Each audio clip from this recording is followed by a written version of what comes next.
Welcome to Pervis Corner. We just had the 2018 European Championships here in Finland. You know, this is Finland. Today, Austria and Denmark played in the first game, and Austria ran away with the game, beating the Denmark national team 40-15. What I saw in the game was a little bit different than what I expected. Denmark really gave them a fight for 3 quarters in the game. If you watched the game earlier, you'll see a lot of big plays from both Denmark and Austria early in the game. As the game wore on, Austria took over. They kind of woke up from a sleep. They haven't played a lot of national games in a couple of years, so maybe they didn't understand what was going on until the fourth quarter, where they scored 3 unanswered touchdowns on the ground. Also in this game, it was really interesting to see how many rushing touchdowns the Austrian team scored, even though they were based out of a spread offense.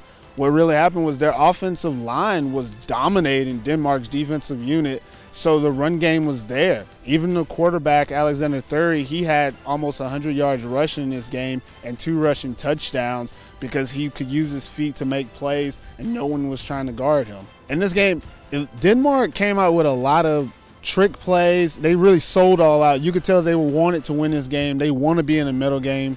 They faked the punt on 4th and 1 on their side of the 50. They went swinging gate on extra points. If you guys don't know what swinging gate is, that's when you have about 8 people on one side of the field, 3 on the other. The center is an eligible receiver. The first time they ended up kicking a field goal. The second time the guys did it, they actually scored by throwing to the center, who was an eligible receiver. So Denmark really was trying to win this game the best way they could. They really put it all on the line, but in the fourth quarter, they just were no match for the more experienced, a little bit more polished team of the Austrian national team that really woke up in the fourth quarter and then ran them to the rails. Finland is the host team of the tournament, and they get a win on day 1. Finland beat the Great Britain team 28-7 in this game. All the points were scored in the first half. Second half was a little bit more of a teams just trying to get players in and get them accustomed to playing on the international level. For the Finland team, they dominated throughout. It's totally different than the first game of the night, where the game was tough for 3 quarters. In this game, Finland came out, put it on Great Britain, and you knew it was over at halftime. They were the better team. Their defense just stopped everything from happening in this game. The Great Britain's offense could not get anything going in the run game. Their passing was inconsistent. They made a few plays here and there, but never enough to keep a drive going because this Finnish defense it stopped them. This Finnish defense was stifling. They had takeaways. They had fumble recovers. They had interceptions. They had breakup passes. They had sacks. They had tackles for loss. All the stats that you read about, they had all this in one game against this Great Britain team that was just undermanned in this matchup. When I say undermanned, I don't mean they had less people. I mean their men were not good enough to beat this team. That might come off a little rude, but that's how I'm going to say it. Up front, the Great Britain team, their offensive line couldn't handle the pressure from 4 linemen from the Finnish team, and sometimes the Finnish team did blitz and bring 5 or 6 guys, and it just was too much in this game for the Great Britain team. But a silver lining for the Great Britain team, Just Amons had both an interception, a strip fumble, whichever one you want to call it, a strip fumble return for a touchdown, and he was very active in the kick return game for Great Britain.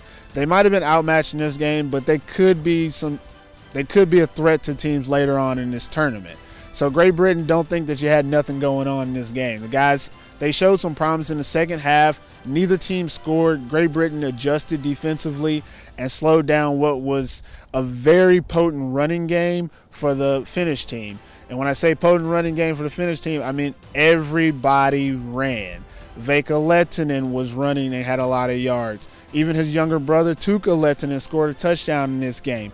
Henri Juusola and Kari Parinen both were able to make big plays and get in the end zone for this team and do things that the Finnish team didn't think that they were going to be able to do going into this game. They came out in the air raid type offense, but using a multiple of 4 to 5 running backs at both running back and fullback. They ran all over the British team and also were able to be successful in the pass game at different times with their receivers, Mickey J, Mikko Seppänen, and Tommy Pinta. This game was pretty much one-sided. Second half was very much figuring out what each team wanted to do. Finland came out passing a little bit more in the second half and rotating their backups in. Great Britain also rotated their backups in and tried to figure some stuff out. But from the very beginning of this game, you knew that Finland was going to win when they jumped ahead, and it was 28-7 at halftime. Their offense was very good. They ran the ball well, and then defensively, they gave Great Britain no chance to think that they were going to score in this game. So, go Finland. Amerikkalaisen jalkapallon EM-lopputurnaus Vantaalla. Ottelut pelataan MUP-areenalla Vantaan Myyrmäessä seuraavasti. Sunnuntaina Tanska vastaan Itävalta ja illemmalla Suomi kohtaa Britannian. Tiistaina vuorossa Ruotsi ja Tanska sekä iltapelissä pelaavat Britannia ja Ranska. Torstaina Itävallan ja Ruotsin pelin jälkeen Ranska kohtaa isäntämaa Suomen. Sijoitusottelut sekä finaalit pelataan lauantaina. Tule katsomaan.